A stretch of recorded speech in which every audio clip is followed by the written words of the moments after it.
Yeah, and it's everywhere. But the biggest thing is you have to educate your players, and they have to understand, stay within the team, stay within the family, and really the things that matter most are what the guys that are saying that are with you every single day, the guys that are coaching you, what your players are saying about you, same thing as the coaches.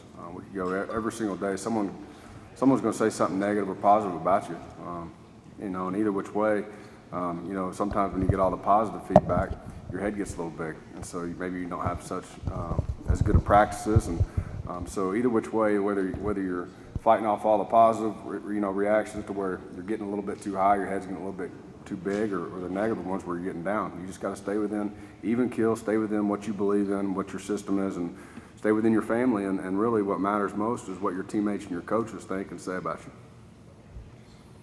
Is it kind of when you're dealing with the two quarterback situation, that's what Coach Wilson was talking about when he mentioned that part of it, of guys sort of looking on Twitter and seeing, this guy says you should play, this guy says you should play. Is that kind of one of the long-term things you sort of have to fight when you're dealing with two quarterbacks, that they're going to start comparing themselves to each other and thinking about, who says they should play and who says that should play? Is that something that you constantly kind of have to fight against in a situation like that? Yeah, the best thing about college football is there's fans out there that they're passionate and they all have opinions, and that's good.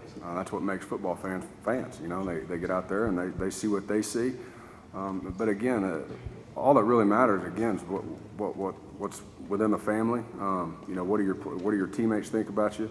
How is your leadership on and off the field, the locker room? So again, obviously it's hard, but again, the biggest thing is going out and competing against yourself every single day, seeing how good you can get throughout the week of practice, and then hopefully when game time shows up, you're ready to go out and compete and make plays that help this football team win. You got to be able to do your job on game day, and that's the most important thing. And again, everybody wants the ball every single snap, but that's not realistic. So again, how are you working throughout the week? What are you doing to make sure when you do get your opportunities, you're able to make those plays and help this football team win?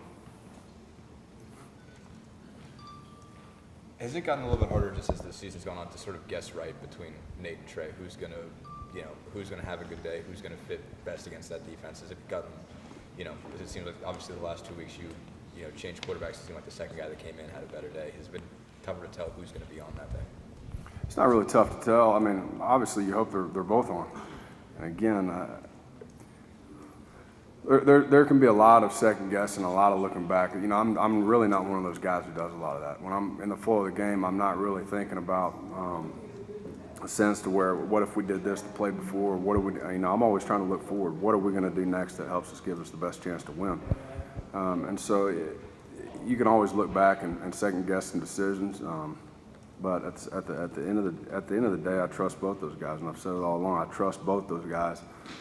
Both those guys do very well things. They're both great teammates. They both compete hard. They just got to stay within themselves, compete against themselves, and making sure that they're their best on game day.